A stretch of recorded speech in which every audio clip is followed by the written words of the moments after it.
Hello, and welcome to the next part of Chapter 2. So here we're going to start talking about the measures of variability. We'll look at what do we mean by range, variance, standard deviation, and coefficient of variation. So from the example in your book, you have some annual payments or payouts of two different investment funds going through several different years, I believe 20 altogether, and then it calculates the mean of one fund and the mean of the other fund. So one thing of looking at variability or measure here is to do a histogram. And so that histogram, fund A payout, has this kind of frequency. There's no variation in there. Where fund B payout has some variation in there by just looking at the histogram. So one of the easiest things that you can use for computing variability is look at the range. And that's found by looking at what I would call the spread, going from the smallest number to the largest number. What's that difference? So here's an example of, let's say, some home sales in Cincinnati. The highest priced home was $456,250. The smallest home price you see is $108,000. So the range then would just be the difference between those two values, which is $348,250. Right? So what are some problems of just using the range to explain the variability in your data? So and the drawback is that you're only looking at two values or two observations. Right? And those can be influenced by extreme values. That is either a really high number on one end and or a really low number on the other. A better measure of variability is something called variance. And it uses all the data. And it's not used, but based on the differences or deviation around the mean. And so you would actually calculate the mean and then subtract that from the observed values. And that's a different value for each observation you have. So here's an example of sample variance. So you got some things you probably need to pay attention to is that sample variance is going to be S squared. And that's equal to the sum of all the little differences in your observations from the mean squared divided by the number of observations minus 1, because you're not collecting everything. You're not the entire population. Notice that if you're looking at the entire population that you want to examine, then it's sigma squared. And again, the top number, or the numerator, is just the difference between the observed value and the mean for the population. Square all those values and divide by the number of observations. So variability is going to give you some idea of how spread out your data is. Instead of using the range, it's going to give you a little bit more precision. So an example might be we have a number of students in class, and we got the mean of these numbers. What's the deviation about the mean, which is the observation minus the class size? And we square each of those. So notice how even if it's negative, it'll become positive. And then we sum them all up. I guess that's something I neglected to say in the previous slide. And that gives us our top number, our numerator. How many observations did we have? We had 5 here, but since this is for a sample and not the population, we do n minus 1, and that's where the 4 came from. So then our variance is 64. From there, we can calculate the standard deviation. And the standard deviation tells us how spread out our data is around the mean. Is it tightly around the mean, or is it very far away from the mean? That is lots of variability. And the way you achieve that is you just take the square root of your variance. If it's for the population, it's the square root of sigma squared. So if you're following along in your book, you can calculate these different variances. One is using the range. So to calculate the range, you're going to need to use the functions max and min to get the spread of your data, and then you can subtract that. And if you look at this example, you could actually do the max of a certain range minus the min of that same range, and that'll give you your range, so to speak. To calculate the variance, you'd use the function var.s and go ahead and specify your range B2 to B13, and Excel will automatically calculate that variance for you. To calculate the standard deviation, all you would need to do is use the formula or function stdev.s of the same range, and it'll automatically calculate that out for you. You could always use the square root function of the variance you just calculated, and that would work as well. Another measure is the coefficient of variation, and this just tells you how large the standard deviation is relative to the mean. And that's calculated by taking your standard deviation divided by the mean times 100, and that should give you a percentage. So hopefully you can look at that, open up the data set and do your own calculations to make sure you're getting the same numbers that the book has. So here's an example of how that was calculated. Here we can find the mean of these 5 values. We calculate the standard deviation. Remember, that's the square root of the variance, which was 64. So the square root of 64 is 8 divided by the mean times 100 gives us 8.2% variation. Next thing we want to discuss is your distributions. And so with your distributions, you can detect where your outliers are, where most of your data is. Is this a normal distribution or a binomial distribution or some other kind of distribution? It's not mentioned in this chapter, but if you look at your distributions, that's one way of being able to compare to other results or other observations to see if they have the same distribution or not. If they don't, then you have to do different statistical tests, or you can say something about how they're not the same and that they are significantly different. But that's a little bit beyond this chapter for right now. You just need to understand what are some different ways to analyze how that data is spread. So we can look at percentiles, quartiles, z-scores, empirical rule, identifying outliers, and box plots. And so that's what we'll be looking at next. So let's give you the definition of percentile. It's the value of a variable at which a specified percentage of observations are below that value. So let's say we gave a test to 100 students.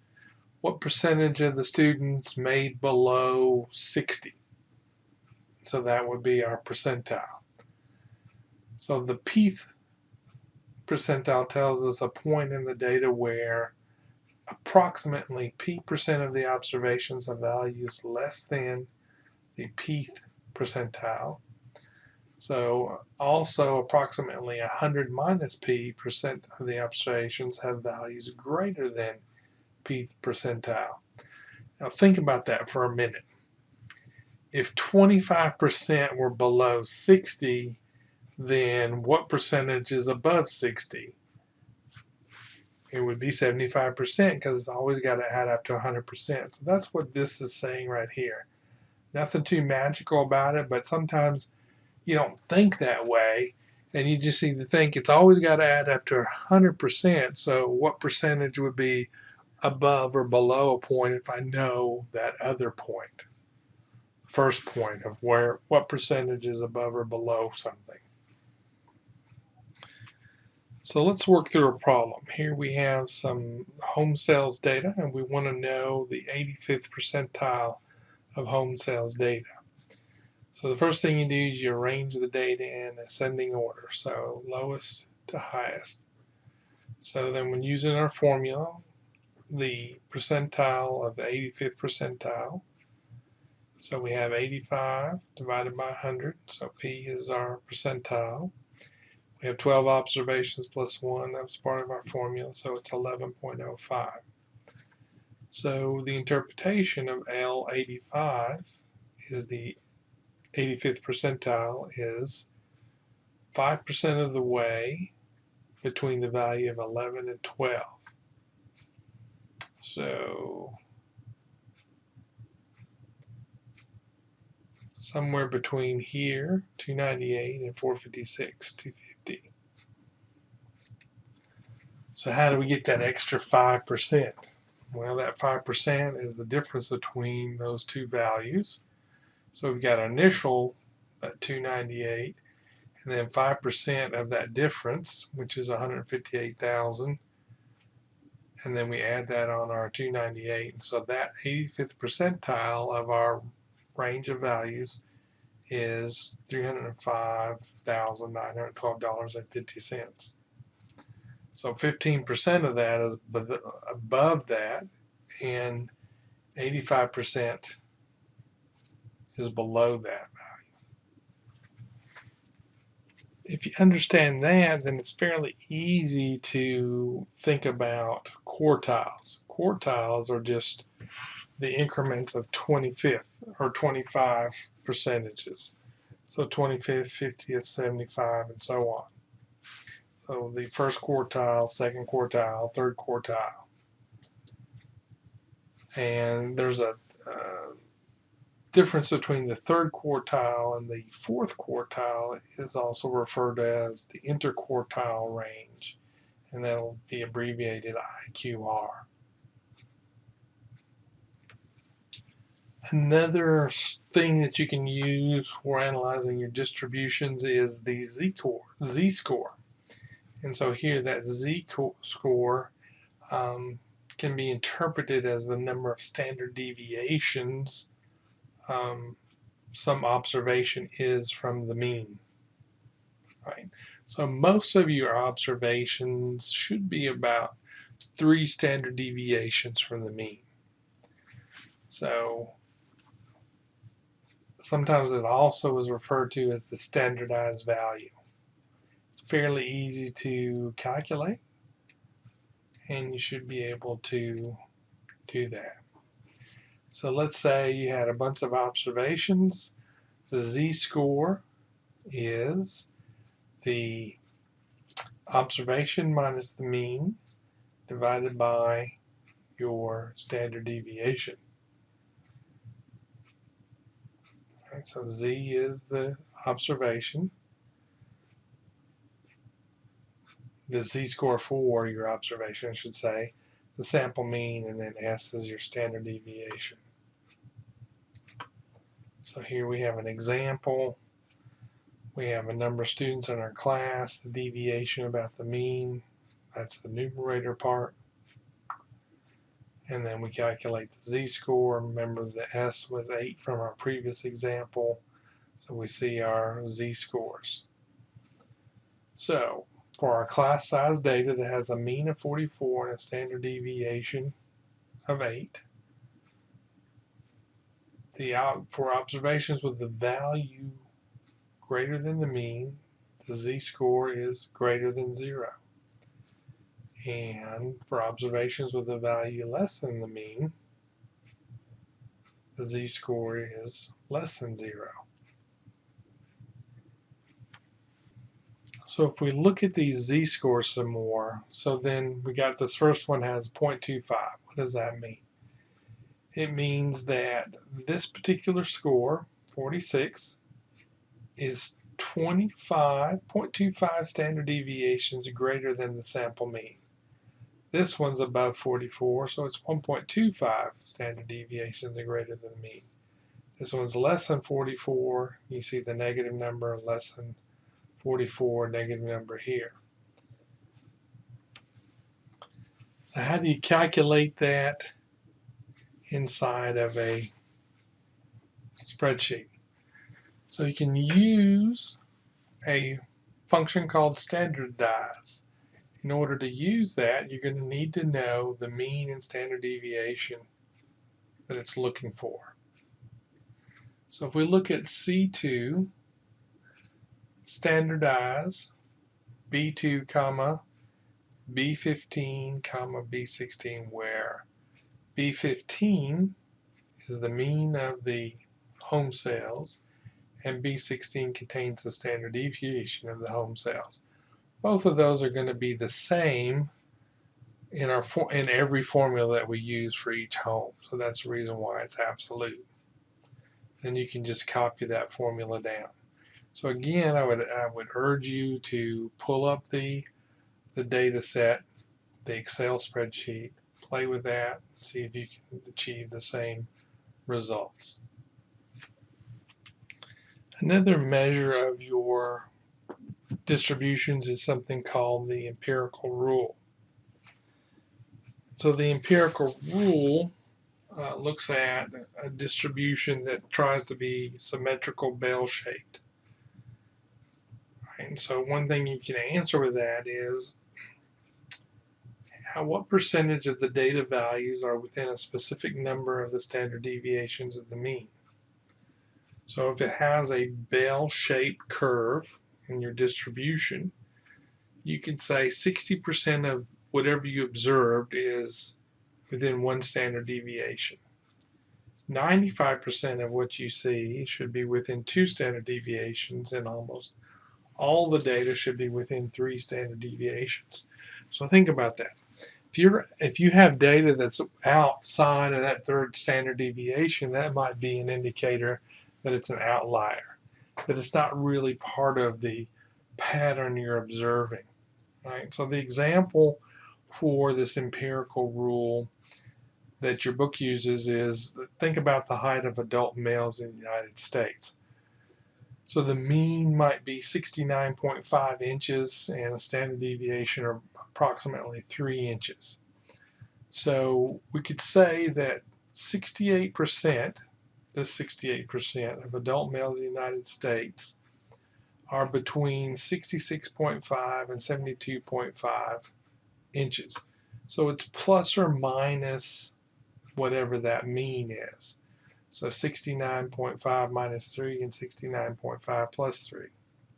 You do the same thing for the second set here. So 95% would have values that are 63.5 and 75.5. So you're just either subtracting from your lower bound value and adding to your upper bound value. And what you're adding is that standard deviation.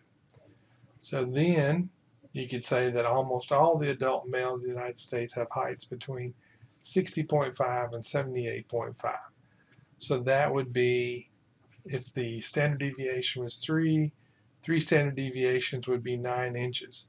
So if we look at our values, then we're going to take 69.5 minus 9 inches, which gives us 60.5. If we add 9 inches onto that, that'll be our 78.5. So that's where that distribution would come from. And we would see, if we looked at our histogram, we would see that it would look similar to that. So that's a bell-shaped distribution where it's equal amounts on each side of the mean. If we could draw a line right here representing our mean, then that's what you would see. So why talk about all of these? We talk about them so that we could identify outliers in our data set. These are extreme values. So we can identify them with using standardized values or z-scores. So any value with a z-score less than -3 or greater than +3 is an outlier. So where does that 3 come from? The 3 comes from those standard deviations. Remember, Z was a measure of how far that data observation was from the mean by standard deviations. So once you identify those, you want to look at them and say, okay, is this an accurate data, or should I take it out or do something else with it? Sometimes that data may be inaccurately recorded, or it does work and it is supposed to be there, but you need to determine that, and so that's one way of doing that. Another thing you could use is a box plot. So a box plot is a graphical summary of that distribution of data, and you'd use your quartiles in order to develop that box plot. So in our example here, so the box is drawn with the ends of the box located at the first quartile and the third quartile. So if we go back to our home sales, so quartile 1 would be approximately 139,000, so that's right here. And quartile 3 would be about 625,000. So we see that's about right here. So that's the ends. So a vertical line then is drawn in the box at the location of the median, right, which is about 203,750. Remember, median is not the same as mean. Median is when the value in which half the values are below it, half the values are above it. That's not always the same as the mean.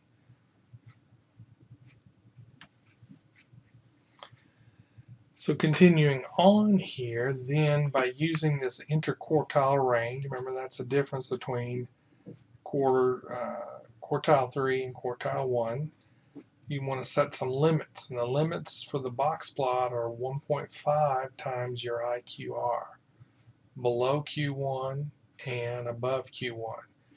So if we know what that IQR value is, we would take 1.5 times that, and that's where these values are coming from.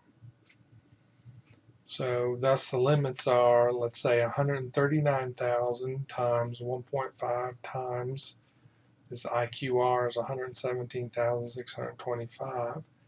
So that becomes a minus $37,437.50. And the 256,000, which is quartile 3, plus 1.5 times that IQR gives us $433,062.50. So data outside of these limits are considered outliers. So we have our IQR, we have 1.5 below, 1.5 above this distance here. If we have a data out here or out here, that would be considered an outlier. These dashed lines are called whiskers, and they represent the limits of the smallest and largest values inside the limits computed in the previous step that I just mentioned.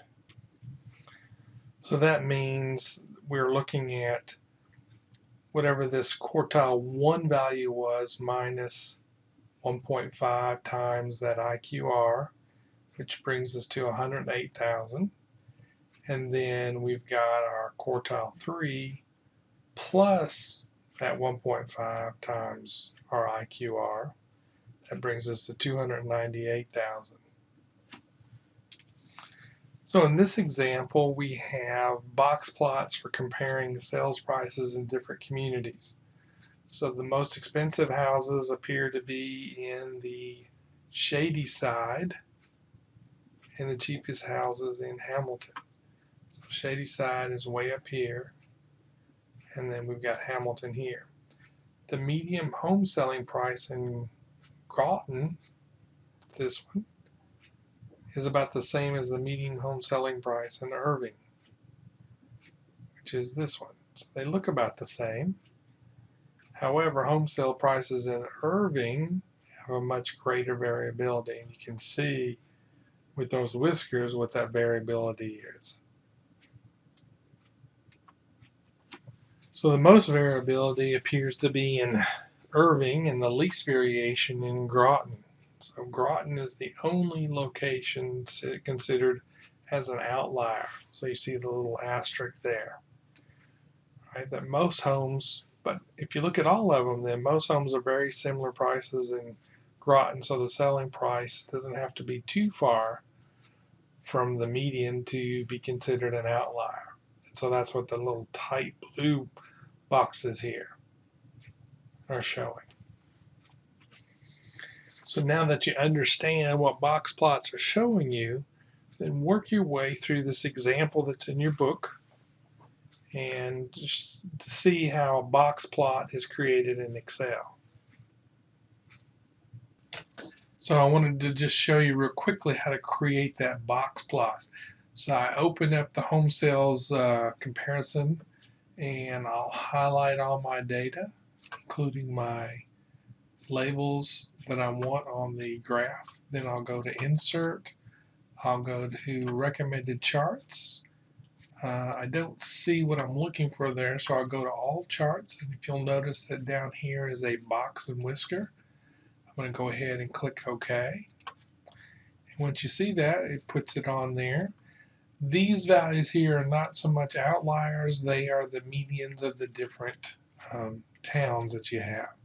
To get the towns on there, you want to click on that and you want to go to your, not data labels, but your legend. And so that puts the legend across the top. And so that's fairly easy to create, and now you can see what the dispersion is around your median, and it also identifies any outliers that you might see. So I'm going to pause here, and when we come back, we'll finish up